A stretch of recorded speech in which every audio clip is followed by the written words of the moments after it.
డబ్బు, అనారోగ్యం, ఉద్యోగం, వ్యాపారం, అప్పులతో బాధపడుతున్నారా? అయితే మీకోసమే అహం బ్రహ్మాస్మి సాధన 11 days ఎనర్జీ యాక్టివేషన్ ప్రోగ్రామ్. నమస్తే రమ్మగారు. నమస్తే చేయ. మంచి చందమామ కథ ఒకటి చెప్పండి.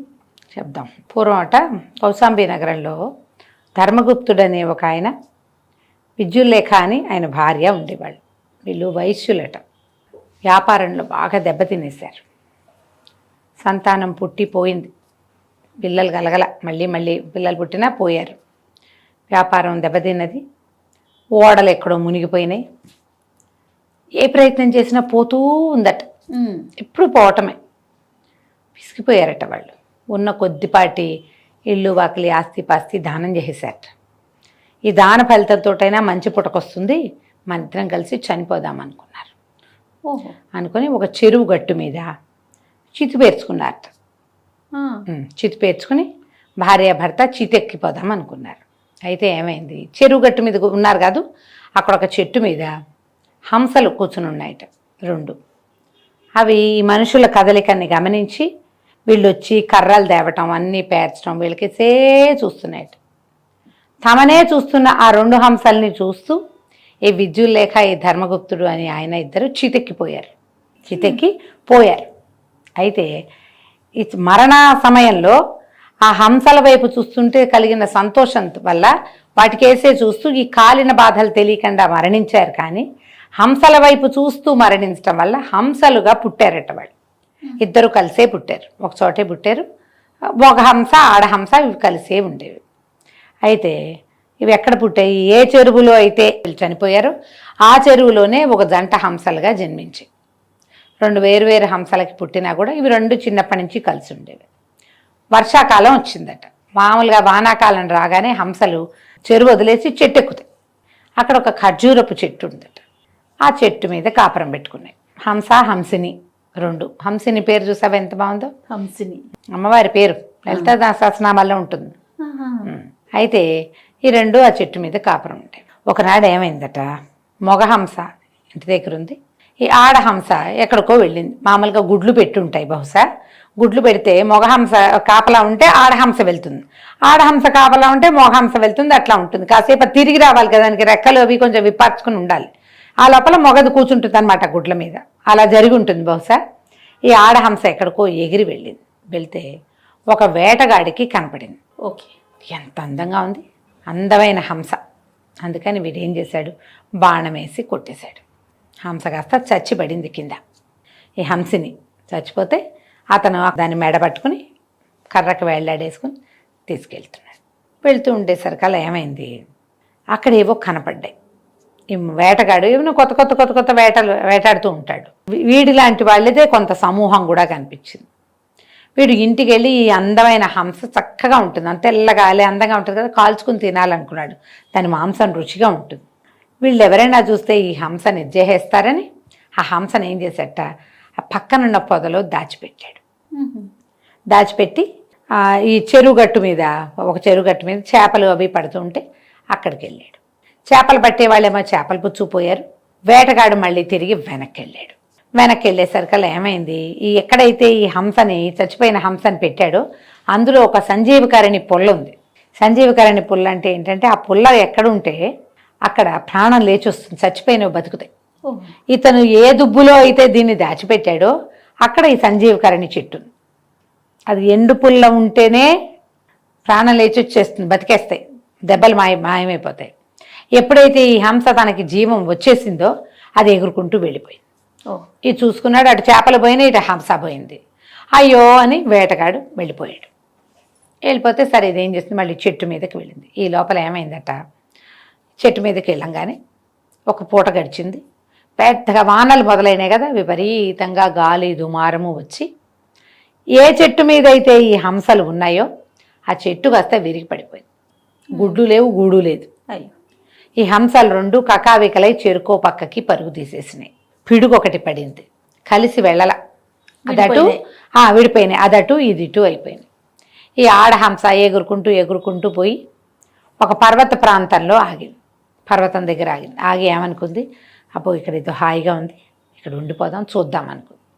ఈ వానలో తప్పిపోయిన హంస, పెద్ద మొగ హంస వెతుకుంటూ వెతుకుంటూ వెతుకుంటూ వచ్చి పర్వత ప్రాంతానికి చేరింది. బాగా వానకి తడిసిపోయి అలిసిపోయి ఆహారం లేక వానలో ఏమి తిండి దొరకదు పాపం పక్షులకి, తడిసిపోయి ఎటాగా ఉంటాయి అవి. చూసుకున్నాయి, ఇద్దరం ఒక చోట చేరామని మళ్ళీ సంతోషించినాయి. మన ఇద్దరం కలిసి ఉందాం, ఇక్కడే ఉందాం అనుకున్నాయి. ఈ కొండ ఏదో సేఫ్ అని అవి భావించాయి. ఆ కొండ సేఫ్ కాదు, అక్కడ కూడా ఎవరో ఒక వేటగాళ్ళు. హంసలు కనపడితే ఊరుకోరు వాళ్ళు. వీటికి అమిత వేగం ఉండదు, రెక్కలు బరువు కొంచెం, మామూలు పక్షుల కంటే అవి కొంచెం బరువుగా ఉంటాయి, తాపీగా పోతాయి, దబదబా పరిగెత్తం. ఈ దబదబలాడకపోతే ఈ వేటగాళ్ళు యాక్టివ్గా ఉన్న వాళ్ళు కొట్టేస్తారు. ఈ వేటగాళ్ళు వాళ్ళు వీళ్ళు తిరుగుతున్నారు, తప్పించుకుంటూ నానా బాధ పడుతున్నారు. ఒక పెద్ద పిడుగు పడింది పర్వత ప్రాంతంలో, కొండసరి అంతా విరిగిపడింది. ఈ పిట్టేమో ఒక పక్కకి వెళ్ళిపోయింది హంసని. మళ్ళీ జీవితం చూడు ఎలా ఉంటుందో. ఈ మొగ హంస ఇంకో దారి పట్టింది. ఎంత వెతికినా దానికి భార్య దొరకల. అది పాపం అలా ఎగురుకుంటూ ఎగురుకుంటూ వెళ్ళి ఒక చెరువు దగ్గరికి చేరింది. ఆ చెరువు దట్టమైన అటవీ ప్రాంతంలో ఉంది. చెట్లున్నా కూడా ఆ సరోవరంలో ఏమీ హంసలకు ఇబ్బంది లేదు. అక్కడికి వెళ్ళి అది చాలా దుఃఖంతో కూర్చుంటే అందులో కొన్ని హంసలు ఉన్నాయి. అందరు అడిగారు, బాబు ఎవరినైనా నువ్వు ఏమిటి, ఎక్కడి నుంచి వచ్చావు, ఒంటరిగా ఉన్నావేమిటి? ముదురు హంస ఒంటరిగా ఉండదు కదా, భార్య చనిపోయిందా ఏంటంటే ఏమైందో తెలియదు, ఇప్పటికి 3-4 ప్రమాదాలు తప్పించుకున్నాం, మేము ఎక్కడికి వెళ్ళినా దాక్కున్న చోటుకి దయ్యం వచ్చినట్టు ప్రమాదాలే వస్తున్నాయి, ఆమె ఏమైందో నాకు తెలీదు అని ఇట్లా దుఃఖంగా ఉంది. ఇందులో ఉన్న హంసల వాళ్ళ జనం అంతా ఏమన్నారు, మా ఊళ్ళో హంసలు ఉన్నాయిగా, ఏవో ఒకటి తిండి తెచ్చిపెట్టి పర్వాలేదులే మాతో పాటు ఉండు, ఇక్కడ ఆహారం దొరుకుతుంది, సెలయేరు బాగుంటుంది, సరోవరం చక్కగా ఉంటుంది, మరి ఇక్కడ పెద్దగా ఇవేం పడవు, వాన కూడా పెద్ద ఎక్కువ పడదు, బాగుంటుంది, కావాలంటే చెట్లు ఎక్కిపోవచ్చు అని హంసను అక్కడ ఉంచుకుని మెల్లిగా హంస మేనేజ్ అయింది, బాగానే ఉంది. ఇప్పుడు ఆ పర్వత ప్రాంతంలో ఒక పక్కకి పడిపోయిన హంస మళ్ళీ మెల్లిగా రెక్కొంది. నిదానంగా కొంచెం వానలు తగ్గాక ఆరోగ్యం కుదుటపడింది, ఆహారం తీసుకోవటం మొదలుపెట్టింది. భర్త ఎక్కడున్నాడా అని వెతకడం మొదలుపెట్టింది. ఇక వెతికింది వెతికింది వెతికింది, ఎంత వెతికినా దానికి దొరకల. అయితే మధ్య మధ్యలో కనపడిన కొన్ని రకాల బెగురు పక్షులు అవి కనపడతాయి కదా, ఆ పక్షులు ఏమన్నాయంటే, అడవి మధ్యలో ఒక సరోవరం ఉంది, అక్కడ మీ జాతి కొంతమంది ఉన్నాయి, మీ భర్త పోయి అక్కడ ఏమైనా కలిశాడేమో వెతుక్కోమని. సరే, ఆ అడవిని వెతుక్కుంటూ బయలుదేరింది. వీళ్ళు ఇక్కడ చేరాడు కదా ఈ మొగహంస, ఇక్కడ ఒక కొత్త ప్రాబ్లం వచ్చింది. ఆ ప్రాంతంలో వేటాడడానికి వచ్చిన ఒక రాజుగారితో పాటు వచ్చిన కొంతమంది వేటగాళ్ళు ఈ చెరువులో బోల్డ్ అనే హంసలు ఉన్నాయి, హంసల మాంసం రుచిగా ఉంటుంది, డక్ వాతు మాంసం రుచిగా ఉంటుందంటారు, దానిలో పెద్ద జాతి కదా ఇవి. వాళ్ళు ఏం చేశారు, చెరువు పక్కనే ఒక సన్నటి వల అల్లేసి వెళ్ళిపోయారు. ఇది ఆకుపచ్చ మొక్కల్లో ఆ వల కలిసిపోయింది. ఈ మొత్తం హంసలన్నీ చెరువులో నుంచి బయటకు వచ్చి చక్కగా వలలో ఇరుక్కున్నాయి. మొత్తం హంసలన్నీ వలలోనే ఉన్నాయి. వీళ్ళు వలలో ఇవాళ పొద్దున చిక్కుకుంటే సాయంత్రానికి ఈ హంసిని అక్కడికి వచ్చింది. వచ్చి చూస్తే దానికి ఏం కనపడింది, చెట్టు మీద నుంచి చూస్తే హంసలన్నీ ఓ చోట కుప్పగా ఉన్నాయి కనిపించినాయి. దానికి అర్థం కాల, మామూలుగా ఎట్టా ఉంటాయి అట్లా పరిచినట్టు ఉండాలి కదా, ఒకే చోట ఇట్లా కుప్పగా ఉన్నాయి ఏమిటి. దగ్గరకు వచ్చింది, చూస్తే ఆ మధ్యలో తన మొగ హంస తన భర్త కనపడింది. గట్టిగా అరిచి కేకలు పెట్టింది, ఇక్కడ ఉన్నావా, వస్తున్నా అనేసరికల్లా ఆ మొగ హంస కళ్ళని నిలుగారుస్తూ, వద్దు వద్దు రాబోక, ఇదేదో వల, మేమందరం ఇందులో చిక్కడిపోయాం, నువ్వు కూడా ఇందులో ఇరుక్కుంటావు అంటే ఆడహంస వల ఏడ్చింది. ఎన్నాళ్ళ నుంచి వెతుకుతున్నాను, నువ్వు ఇప్పుడు కనపడ్డావు, ఆ పోయేదేదో నీతో పాటు నేను కూడా పోతా, ఆల్రెడీ 2 సార్లు చచ్చే బతుకుతా, ఏం పర్వాలేదు, నీతో పాటే ఉంటా, వచ్చేస్తానంటే మొగహంస ఏమైనా సరే నువ్వు రావద్దు, ఎక్కడో చోట నువ్వు బతికుంటే చాలు, రావద్దన్నది. అయితే ఈ హంస ఏం చేసింది, ఏడ్చుకుంటూ ఆ చెట్టు ఈ చెట్టు ఎగురుతోంది, చూస్తోంది, ఏం చేయాలో తెలియలే. అయితే ఏమైంది, ఈ వల ఎక్కడుందో అది ఒక చెట్టు కింద ఉంది. అంటే ఇప్పుడు ఈ సరోవరం చుట్టూతా చెట్లు ఉన్నాయి కాదు, ఒక పెద్ద చెట్టు కింద పెట్టాడనమాట వాడు ఈ వల, వేటగాడు. ఆ చెట్టు మీద ఒక కోతి కూర్చున్నది, మంచి ముదురు బలమైన కోతి.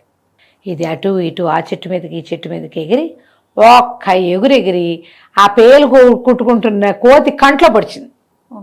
పొడిచేసరికల్లా కోతి హడిలిపోయి, మామూలుగా కోతులు పట్టొదిలేయవు, కంట్లో ఏదైనా గుచ్చుకుంటే ఇట్లా అంటాయి కదా, ఆ చెట్టును పట్టకుండా దాని చేతులు వదిలేసినాయి, అది భేల్మని వెళ్ళి ఆ వల మీద పడింది.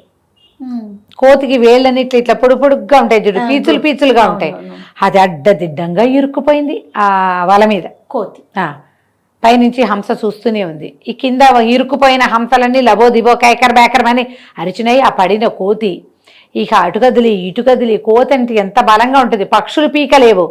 అది పళ్ళతోటి గోళ్లతోటి కాళ్ళతోటి అడ్డదిడ్డంగా చించేసింది ఆ వలని. ఓహో, అదేంటి ఇట్లా పరిచిపెట్టాడు, పీకేస్తుంది కదా. పీకేసింది. అది పీకేసారు కదా, దాని కింద నుంచి మొత్తం పక్షులన్నీ బయటకు వచ్చేసారు. శభాష్. ఆ వల ఎప్పుడైతే వచ్చేసిందో ఈ కింద పైన మొత్తం హంసలన్నీ పరిగెత్తుకుంటూ నీటిలోకి వెళ్ళిపోయినాయి. ఇక ఇప్పట్లో పైకి రాకూడదు, వాన వచ్చినా సరే నీటిలోనే ఉండాలి. ఆ మగ హంస పరిగెత్తుకుంటూ వచ్చి ఆ ఎగురుకుంటూ పైకి చెట్టెక్కి తన భార్యను కవలించుకుంది. ఆ మగ హంస ఆడహంస రెండు మళ్ళీ కలిసినాయి. ఆ చెరువులో ఉన్న హంసలనే, బాబు నీవు ఎక్కడ వాడివో బంగారు కొండవి, నువ్వు వచ్చావు కాబట్టి మీ ఆవిడ వచ్చింది, అది వచ్చింది కాబట్టి ఈ కోతిని కొట్టింది, లేకపోతే దొరికేవాళ్ళం అందరం ఒక్క దెబ్బకి చచ్చిపోయేవాళ్ళం. ముందంతా నువ్వు రావటం మాకు మంచిది కాదేమోనని మేము అనుకున్నాము, కానీ నువ్వు రావటం వల్ల ఇవాళ మేము బతికాము. నువ్వు ఉన్నా లేకపోయినా వాళ్ళొచ్చేది ఖచ్చితంగా.